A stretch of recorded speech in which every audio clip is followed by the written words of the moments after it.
Hey, what is up, you guys? It's Justin. Before I do get started, I wanted to thank you guys for making me a part of your day. This video is going to be a golf video, real quick video from a question that I get all the time. We're going to talk about building an entire golf bag from top to bottom on a budget. So we're going to go, I've written everything out that I need to do. We're going to go straight ahead because this is actually the second time that I've done this video. The first time, well, you'll see. We'll just go through it, okay? So we're going to start from, our goals is to build an entire bag, you know, including bag, ball, driver, all the way down to putter, and we're going to talk about the best value pricing. All right, so we're going to assume that the player involved is between a 15 and 25 handicap, because the type of player that's able to still, you know, make at least one birdie around and a few pars, or a person that is, you know, having a very difficult time getting off tee box.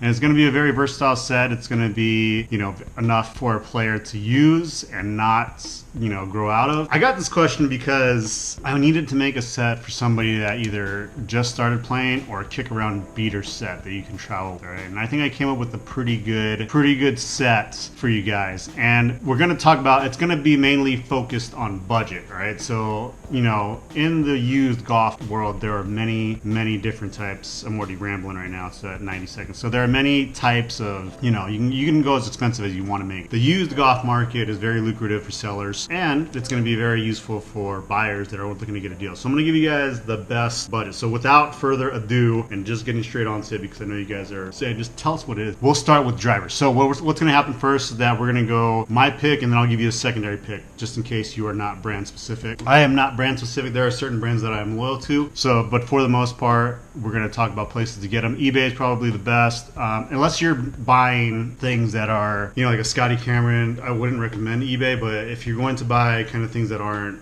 notoriously counterfeited, I think eBay is pretty safe too if you know what you're doing. So we're gonna go ahead and get started. We're gonna talk about drivers. So my first choice for the driver is going to be the 2016 Taylormade M2 driver. So I don't have a picture of it, but I've owned this driver. I actually had the 2017 version, and if you guys respond well to this video, we'll talk about making a what's in my bag video. We're going to talk a little bit about the 2016 M2. It's going to be from Taylormade, and this driver is going to be a cult classic. So if you can, I think it's the best driver that Taylormade has made in the last 5, 6, 7, 8 years.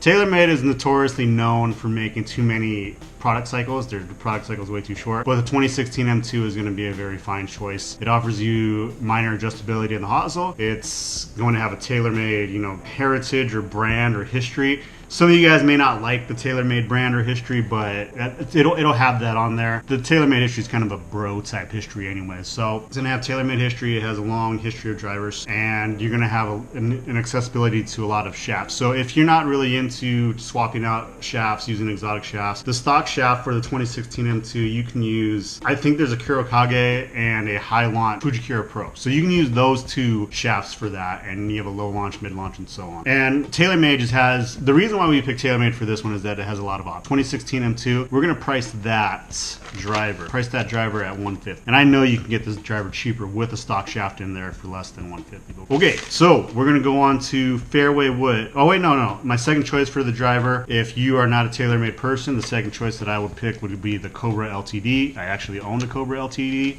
or Cobra F6. So those two series were in conjunction with each other. They're side by side. They are very good. They sound very good.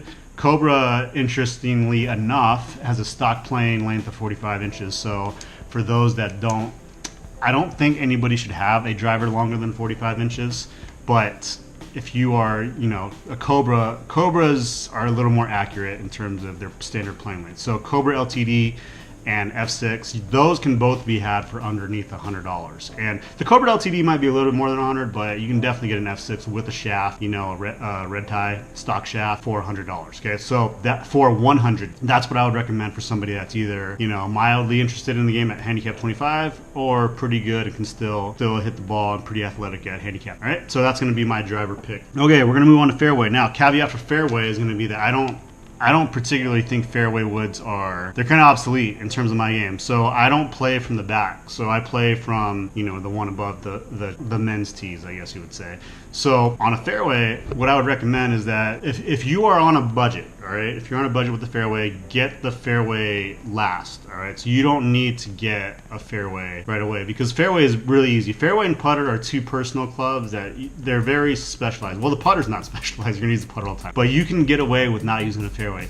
I don't like hitting the fairway off of the tee because it's very difficult. You gotta have a lot of speed, and you gotta have kind of an upswing in motion.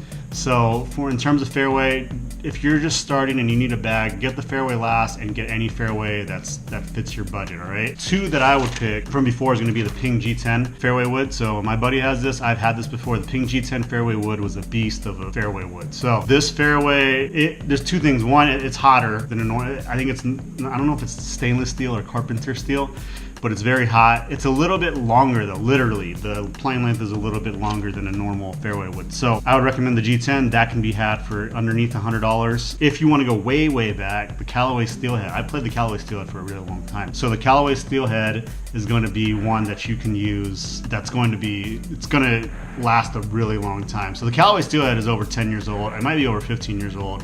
But any iteration of the Callway Steelhead is a good choice. And we're going to go and put that at, you know what, I would say just get a cheap fairway. You don't even really need I would rather use all the money that I saved from buying a fairway into getting a nice hybrid. So I'd rather, because the hybrid is going to be the club that you would use most, especially at those two handicap ranges, right? So that's going to be, I'm going to put $50. You can go all the way up to $100, $75. So excuse me. All right.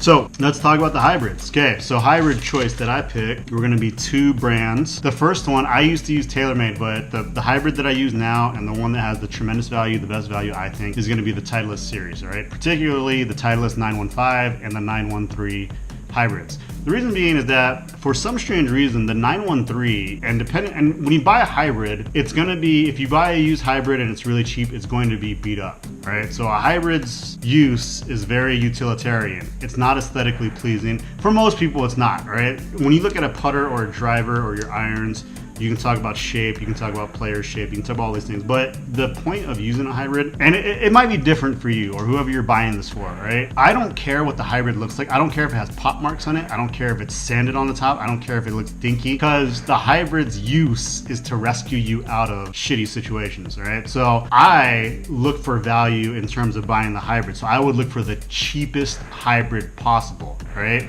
The Titleist 913 and the Titleist 915 both have player profiles that look more, they're less hybrid-y than most. Those are my pick. I actually do game a Titleist 915 hybrid, and I still game it, and I really like it. Another good thing about the Titleist hybrids is that their stock shock offerings are very good. So you can find, if you're looking for head only, the head of a 913 is less than $40, $50. And if you want a full club, $100 will get you you can probably get an 818. 816 is the two iterations ago, okay? So what I would recommend is the 915 the 913.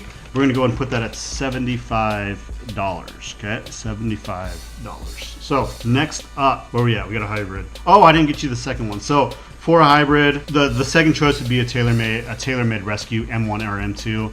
I played Taylormades for a really long time, and I always had a Taylormade hybrid, but on a whim, I used a Titleist 915. I actually used a Titleist 913 for one round, and I hit a few good shots with it, and it was just a lot easier for me.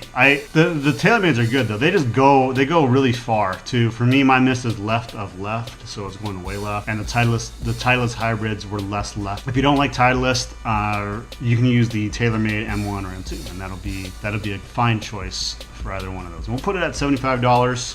If you, depending on the condition, you can get it down to $50, and that's going to be the bottom of our bag, okay? So the next one we're going to go to, we have hybrid. We're going to go to irons, okay? So for my irons, these are the best, and remember the handicap range. So we're going with, 15 to 25 handicap.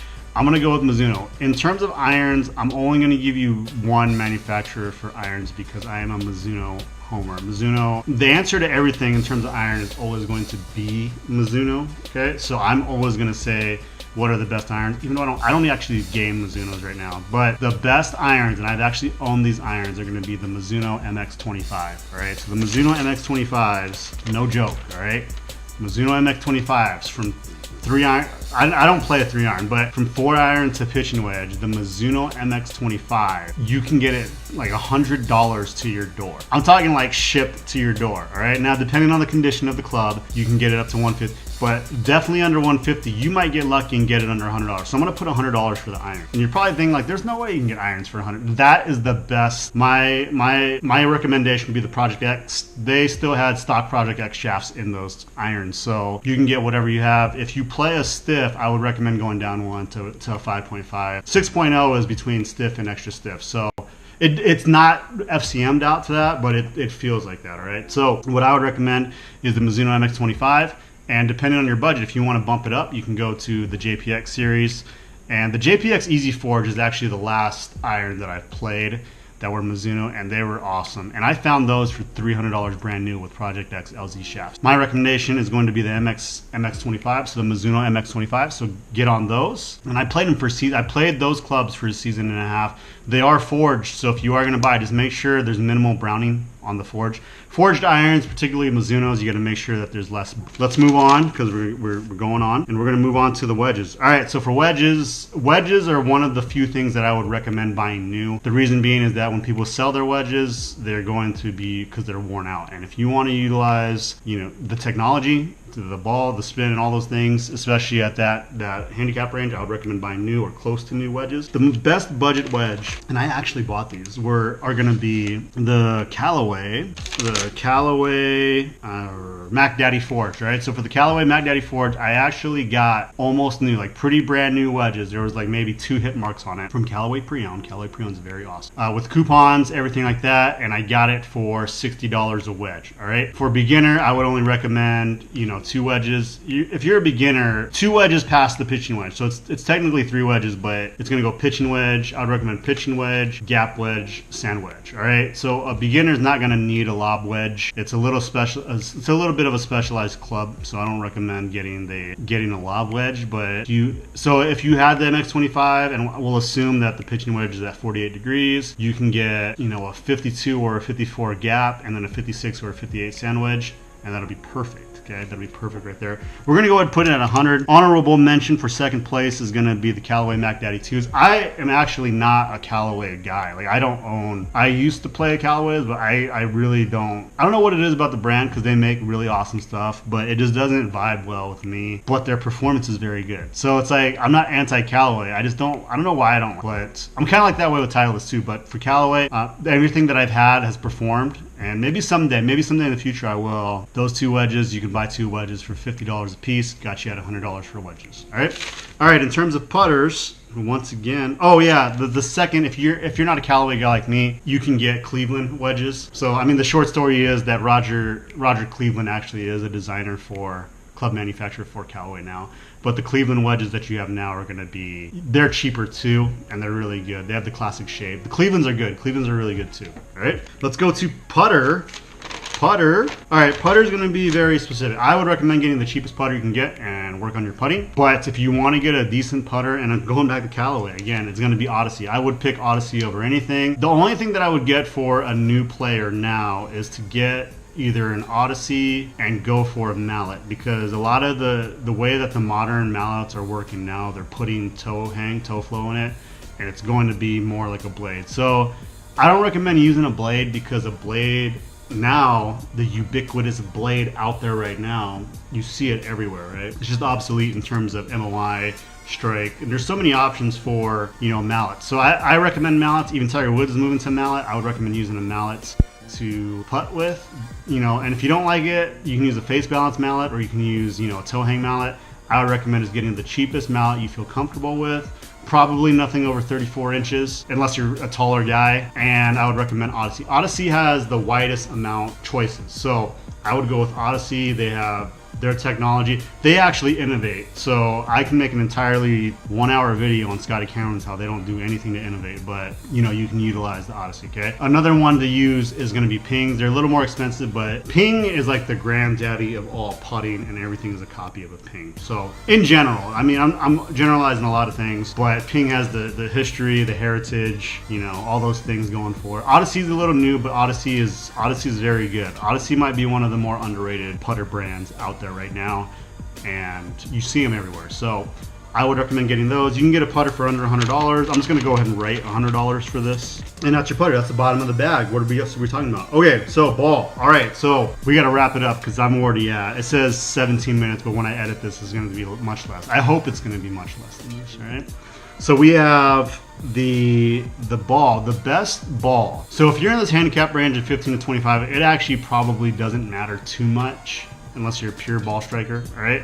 So what I would recommend is that Kirkland, Costco, right? Kirkland makes 2 golf balls. It makes the 4-piece and the 3-piece. The 3-piece is going to be $23.99 plus tax for a double dozen. That's probably one of the better deals. It's currently available on Costco right now, or if you go to Costco and they stock golf balls. The Kasich 4, which is very volatile in terms of its availability. It's going to be $29.99 for 2 for a double dozen plus tax. So those 2 are the best value. I played the Kirkland Signature. I probably am going to gain it for a season. It's a pretty good ball, especially for the price point. It's very cheap, and the 3-piece is going to be good for most players. So for most players, especially in that handicap range, I would recommend the 3-piece, the Costco Kirkland 3-piece, right? So that's a very good ball to use right there. And what's an alternative? An alternative for that, and I'm going to go to Callway again, is that Callaway makes a super soft golf ball. It's similar to the Chrome Soft, but it's not, it's a lower compression. So, and I think the cover is different too.